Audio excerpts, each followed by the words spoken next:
m'appelle Marie, je suis intervenante en médiation animale donc pour le compte de l'association AMA, donc Animalia Mundi Médiation Animale, une association qui a été créée en 2013.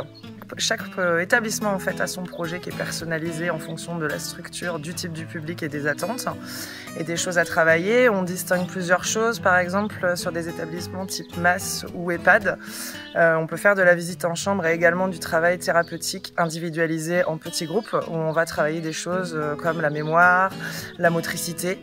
Après, on a des publics type un peu IME où là, on va laisser donc chaque enfant en fait a un chien en charge durant la séance.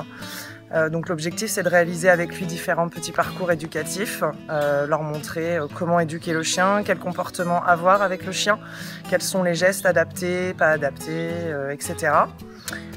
Sur tout ce qui est PJJ, donc protection judiciaire de la jeunesse, donc centre éducatif fermé, établissement de ce genre-là. Donc là, ce sont des jeunes qu'on essaye d'impliquer et dans l'éducation du chien et aussi à travers les autres publics, en faisant de l'interpublic. Ça veut dire que c'est eux qui vont conduire le chien aux différents publics ou encadrer à nos côtés en fait l'activité autour du chien. Discipline, responsabilisation, respect du travail en groupe des autres.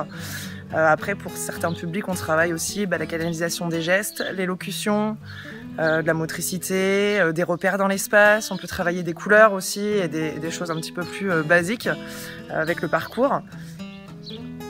Il faut un animal qui soit vraiment bien dans ses pattes, qui puisse être manipulé et qui soit capable de ne pas être effrayé par des gestes incontrôlés, parce qu'on a quand même des publics des fois en grande difficulté, que ce soit motrice ou intellectuellement parlant.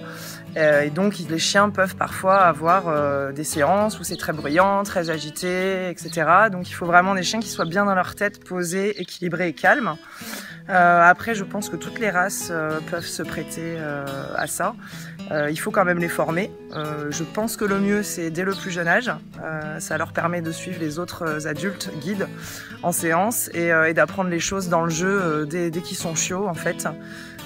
Et après, certains chiens, pour certains types de publics, avec des petites différences au niveau comportement, je pense là aux jeunes de la PJJ, ça peut être très intéressant parce que du coup, ça leur permet d'avoir un objectif à travailler en fonction du problème rencontré chez le chien et ça peut les valoriser et induire chez eux toutes sortes de comportements qu'ils auraient peut-être moins eu avec un chien plus facile.